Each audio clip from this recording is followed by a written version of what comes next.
Today we announced the takedown of the criminal online hacking forum known as Darkode. In 2015, law enforcement officials from 20 different countries came together in a rare show of unity. And they did something that at the time was kind of extraordinary. They dismantled a dark web marketplace. Darkode represented one of the gravest threats to the integrity of data on computers in the United States. Allegedly the most renowned English language malware forum in the world. They say that Darkode and its users deal in fraud, extortion, and money laundering. Including malware, botnets, and even credit card information stolen during exploits. Darkode has been deemed, quote, the best malware marketplace on the web, close quote. A malware marketplace is just like it sounds. It's like a local grocery store, except instead of hot dogs and cereal, it sells hacks. And there was a real market for them because in the early days of hacking, you actually needed skills to crack into a server. Pre-packaged, off-the-shelf exploits appeared later in places like these dark web marketplaces. Most of these markets conducted their business in Russian. English speakers on the dark web were out of luck until the creation of Darkode, which eventually became the go-to place to pick up whatever you needed to commit a whole host of cybercrimes. And while Darkode seemed to end in a blaze of glory with dozens of arrests, its beginnings were humble, some might say improbable. And for that, you need to go to Western Kentucky, to the small town of Smithland. It is the only county in the state of Kentucky without a stoplight. Ryan Green, one of the founders of Darkode. We do, however, have a caution light, but there is no actual red, green, yellow stoplights in the entire county. The story of Darkode's rise and fall is a kind of fable for how cybercrime and hackers more generally have evolved. It begins as a kind of boy meets computer, boy loves computer narrative, and then gets progressively darker.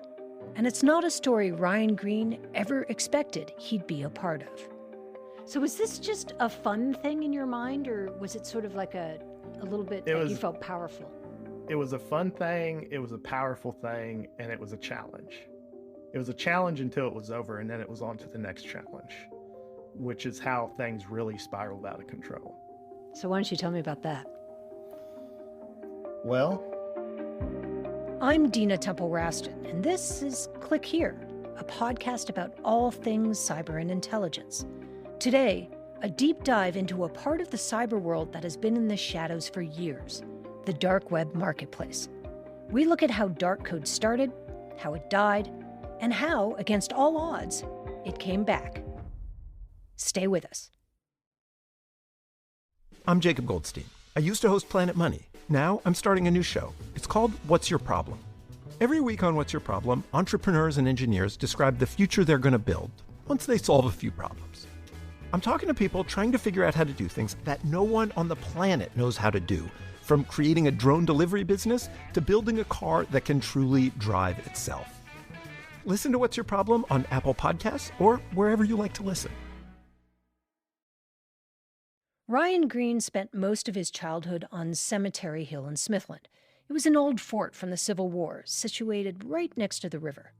You know, here we are, kids riding dirt bikes in it and playing fake war and doing things like that. You didn't have cell phones, but back then you didn't really call friends. You kind of just showed up. Everybody knew where everybody lived or where the meet spots were and that kind of thing. Ryan's first job was at his dad's gas station, just gas pumps, a desk, and a chair. They sold candy bars, too. And he might have had a typical Smithland existence had his grandfather not moved in next door when Ryan was in middle school. We got into computers. And so he bought this old computer. It was a Commodore 64. It was a big beige box, 8 bits, external floppy drive, ports for 2 joysticks, and a glowing green screen. I remember learning BASIC, and then I learned QBasic. Ryan was the only person he knew in Smithland with a home computer. The only person he knew who thought that computers really mattered at all. You have your naysayers saying, oh, them computers, that's a joke, and that's this. And especially in the area that I was from, because it was so country and backwoods, it was, farmers, and it was like, oh, we'll never need a computer. But my grandfather, he was actually an engineer. His grandpa started giving him little computer challenges. He would set goals and say, okay, I want you to be able to do this. And then I would just be obsessed with it until I could do it, and then I'd take a little break. From there, he'd write programs for simple games. He learned how to put things on flash drives. And by high school, as report cards started going online instead of on paper, Ryan became more entrepreneurial. So I made a clone website of the school that looked like a portal to be able to log in and look at grades. And I would charge the kids so much money to use my portal to show their parents their grades. You'd make like a fake report card and everything else for them? Yeah, give them all A's or whatever they wanted, make it realistic. Give them some of them just wanted to be realistic and get C's and B's, you know? All of this computer stuff that Ryan had done in secret was starting to become cool, which of course just made him want to do more of it. Like the time Ryan's computer got infected by a virus. It was a computer virus making the rounds at the time called ICE9, and it was helping crash computers everywhere. Then I was like, okay, well, what is a virus? What is a computer virus that these people keep talking about? What do people gain from this? So then I had all kinds of bells and whistles going off in my head. So instead of trying to get rid of the virus, Ryan keeps inviting it in. I am infecting myself with this virus over and over and over. He watches what it did to his computer, all the while taking very careful notes. Like what it's modifying, how it's doing it. So you were like reverse engineering it? I was reverse engineering it and made my own payload. And when it was done, Ryan had managed to create his very own virus, his very own version of ICE9, a kind of Ice Ryan. And he began talking to other people who were creating new computer viruses and using them to crack into computers, just like him. Who knew there were just other people like me out there? And that's when things really started to turn up. Ryan eventually stumbled into what were essentially the back rooms of the hacking world. He found a channel where he could download music and another that offered first-run movies, things like The Fast and the Furious. And did anybody know you had this sort of secret hacker life? I mean, my parents probably had an idea. Like, my dad thought it was awesome getting the movies and everything. He'd be like, oh, is it downloaded yet? When can we watch it? You know, and, you know, I'd always hear from my mom, you better not be doing illegal stuff. I'm like, I think she knew I was doing illegal stuff, but was hoping I wasn't. Ryan was becoming a great hacker among an online community of equals. Your people that really knew what was going on and your skilled people, they all stuck together, per se, and shared code snippets and things like that. Which drew Ryan and his fellow coders to one of their most famous projects, something called the Butterfly Bot. They created a giant army of computers infected with a malware known as Mariposa, butterfly in Spanish. It was a whole new protocol that we all worked on. It was unlike anything, any other botnet or any other bot on the internet at this point. And all you really need to know is that the butterfly malware could install itself on an uninfected PC, monitor its activities for passwords, bank credentials, and credit cards, and then whip through a network and adjoining networks like a virus infecting a city. The shady people who rented these bots of zombie computers weren't exactly skilled hackers. They were just budding cybercriminals. So they needed tech support, something like a butterfly bot help desk. And the online forum that hosted this tech support would, in a way, lead to Darkode. We all were like, man, you know, we could expand on this. This is a great idea, this and that. And that was when Darkode was born. To be clear, Ryan's rise in hacker circles isn't particularly unusual. Roman Sanikoff used to investigate dark markets and cybercrime for the FBI, and he says he saw this all the time. Now he's head of cyber threat intelligence at TRM Labs, a blockchain intelligence company. They follow things like cryptocurrency. And he says Darkode evolved just like most dark markets do.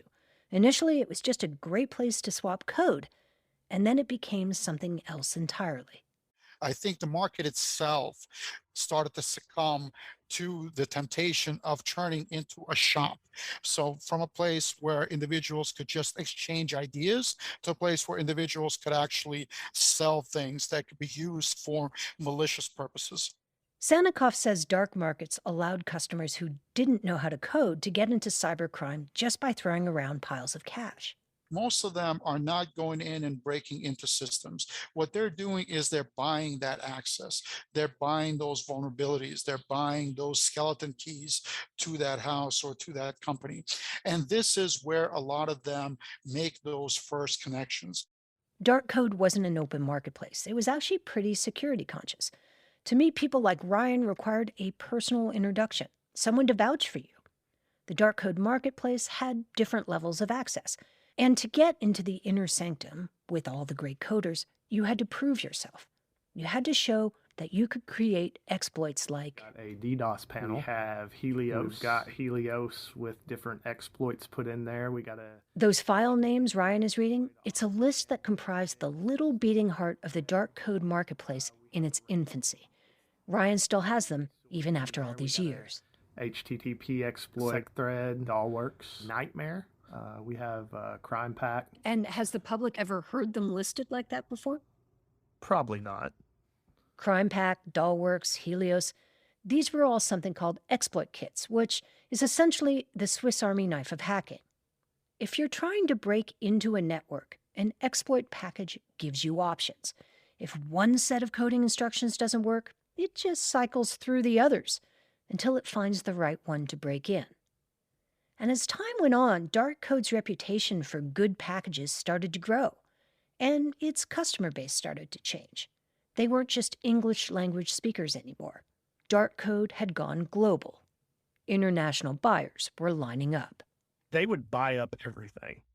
The Russian syndicate, Chinese syndicate, they were willing to buy everything. And Ryan sold them all this stuff under the code name UID0. UID0. That was my Darkode name. That was the name that I was using up until the end. He stopped, he says, because all that took a dark turn, for the reason that a lot of things take a dark turn, for money.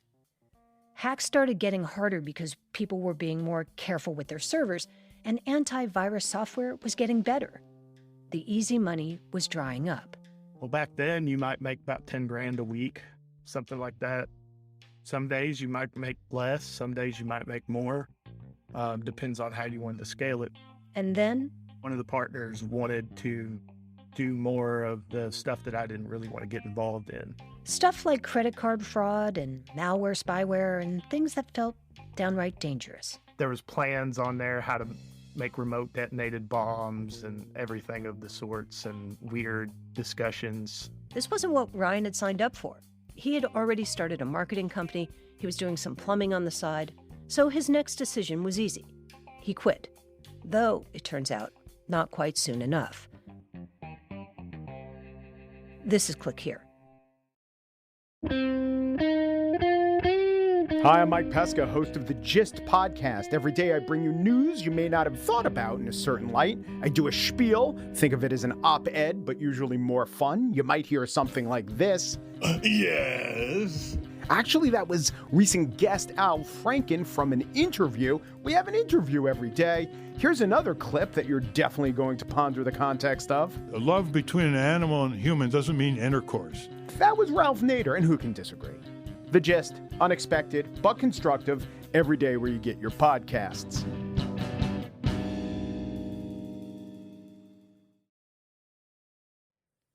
A little more than a year before that big Darkode takedown we talked about before, Ryan Green got a call from the county attorney in Smithland, and he asked him to come to the courthouse.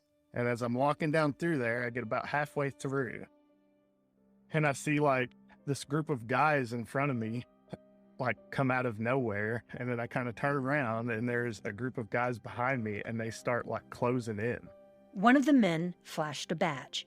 And he introduced himself as being Special Agent FBI, and that he had a warrant, and that at that moment they were also searching my house.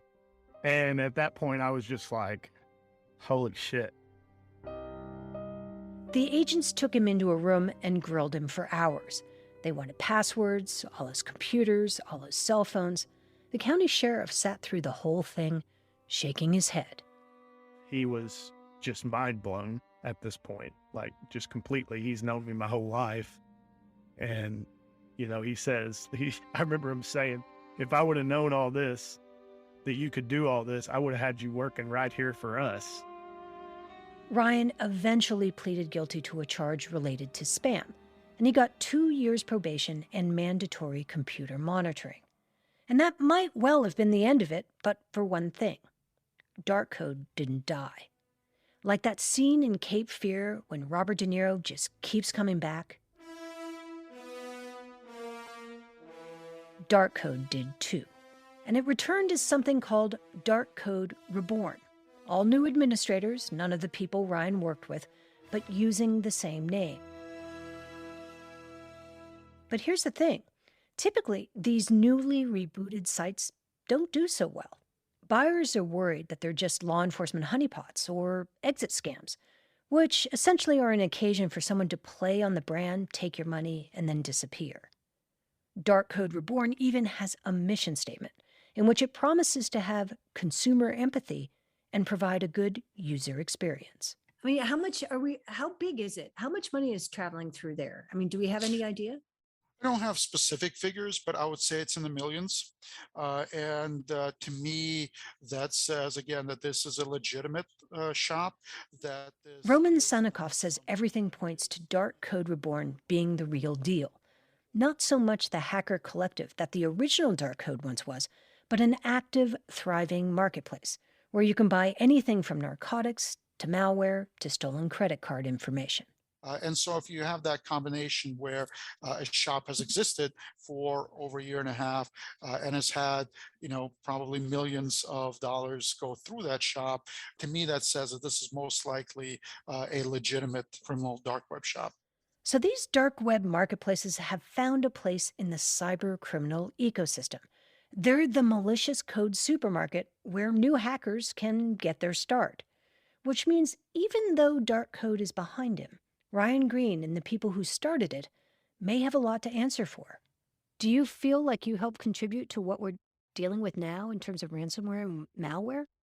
Unfortunately, yes. And I live with that every day. I actually just had this discussion. I have to live with knowing that stuff that I pioneered affects millions of people on a daily basis. And I'm a little naive for not looking at all angles of it. And I kind of had the mentality of, well, it's kind of like a gun or a hammer even. Some people might take a hammer and build a house. Some people might take a hammer and hit someone in the head. But it is a very common thought that I have. It is about how many people on a mass scale that I've been responsible in some way for being hurt. With Darkode behind him, Ryan has turned to something that, ironically, feels a little less messy. Plumbing was my original passion, as you know. I was a plumber throughout the entire time that I was a hacker, but I find peace in plumbing. So do you think you identify more as a plumber or a hacker? Oh, definitely an ex-hacker. And you could say Ryan's two worlds fused. I have wrote my own software, and I literally have figured out how to reverse engineer all the other plumbing companies. Ryan hasn't moved completely away from computer coding. He designed an algorithm so that the company he works for can figure out how much his competitors will bid on any given project. So I can make sure I come in below them. So we have grown the company tenfold in the last 2 years, from 3 plumbers basically to about 30 plumbers in 2 years' time. And by the way, that algorithm is legal. A new chapter for an ex-hacker. And finally, every week we run across stories we think demand a second look. Often they're just little tidbits that the Click Here team likes to call Get Smart. And this week, someone drew our attention to a particular example of how Russia is running a misinformation campaign in Ukraine. You may have heard about it. Allegedly, Russia hired actors, dressed them up as Ukrainian soldiers and mourners, and had intended to put together a video that made it look like the soldiers had killed innocent Russians in a massacre. The alleged attack would be used as a pretext for an invasion. At first, that sounded crazy to us. But then Nina Jankowicz, who studies Russian disinformation campaigns at the Wilson Center in D.C., told us that this was nothing new. This is from a Russian state television broadcast in 2014. And the news anchor is introducing a story about a woman who told Russian news crews that she had witnessed Ukrainian soldiers torturing a young boy and then killing his mother. They took a 3-year-old boy, she's saying, and crucified him like Jesus. The story went viral. The only problem was, it wasn't true. And that footage was played on Russian state TV to much fanfare and later debunked, and it was found out that this woman was indeed an actress. It all fell apart when people realized that the woman wasn't the innocent Ukrainian refugee she pretended to be. So now, the idea that they might stage a scene to look like a genocide and hire people to play mourners, it's not beyond the pale for me. The U.S. press corps has been skeptical that the latest video even exists, but Jankowicz says that the U.S. decision to talk about all this is part of a Biden administration strategy to defang Russia's disinformation efforts. U.S. officials are banking that releasing what would traditionally have been very closely guarded intelligence narrows Russia's ability to twist the narrative. I think the idea here is to take the wind out of Russia's sails and say, well, you can't use that silly video anymore. And we'll never know, really, if that had come to pass or not, if they don't use it, because a win is them doing nothing. She says Russia's propaganda machine is constantly adapting, and it's becoming more and more secretive. Now Moscow launders lies through trusted third parties and has moved into Facebook groups and private chats. The theme of this latest campaign is the same as the earlier one. Essentially, Ukraine isn't a victim, they say. Ukraine is the aggressor. Maria Zolkina is a political analyst with the Democratic Initiatives Foundation. She's based in Ukraine and sees this Russian disinformation up close.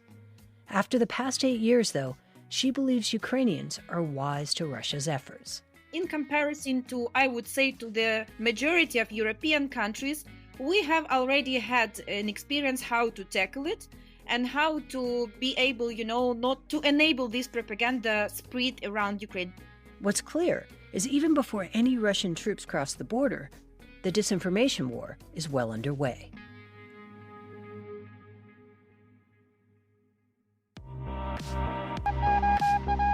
News on the mark!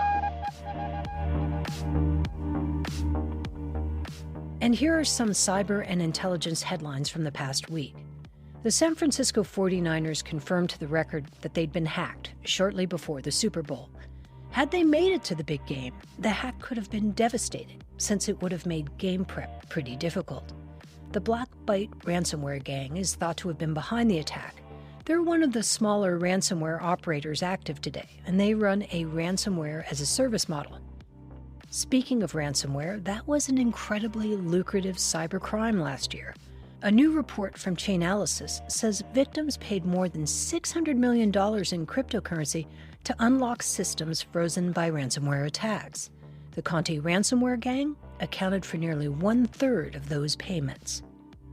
The U.S. Federal Trade Commission says romance scams blossomed in 2021. The FTC's Consumer Sentinel Network, which collects reports about identity theft and other schemes, found that Americans lost nearly $550 million to romance scams last year. That's up from about $300 million in 2020 and $200 million the year before that. The FTC said that more than 1/3 of the incidents reported to them began with an affectionate message received on Facebook or Instagram. Scammers often exchange messages with a victim for months to build trust before they invent tales of woe or a financial crisis that gets the victim to transfer money to them. And finally, the U.S. Department of Justice seized more than 94,000 Bitcoin assets last week and arrested a New York couple accused of trying to launder roughly $3.6 billion in funds stolen from a cryptocurrency exchange in 2016. The couple, Ilya Lichtenstein and his wife Heather Morgan, are accused of trying to launder the money with more than 2,000 separate transactions. They allegedly set up online accounts using fictitious names, used computer programs to automate transactions, and deposited the stolen funds into darknet markets.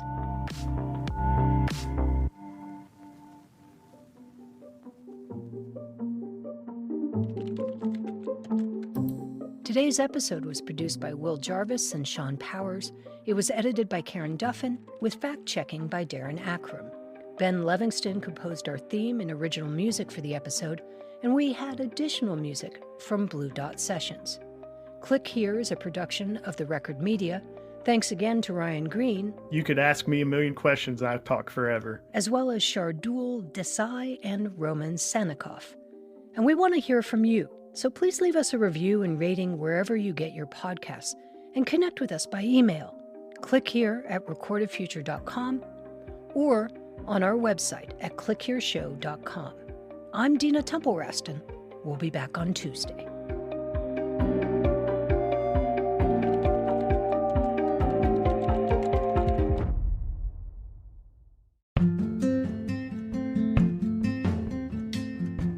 I'm Adam Janofsky, editorial director at The Record by Recorded Future, one of the leading cybersecurity news outlets in the world.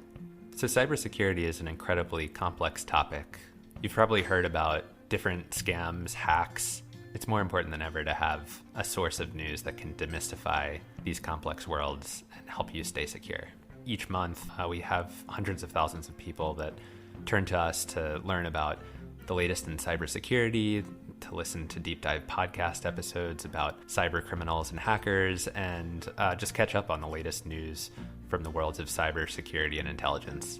If you want to know more about the stories that you're hearing on the podcast or that you're reading on therecord.media, you can subscribe to our newsletter, where we dive into the latest cybersecurity news and analysis every day.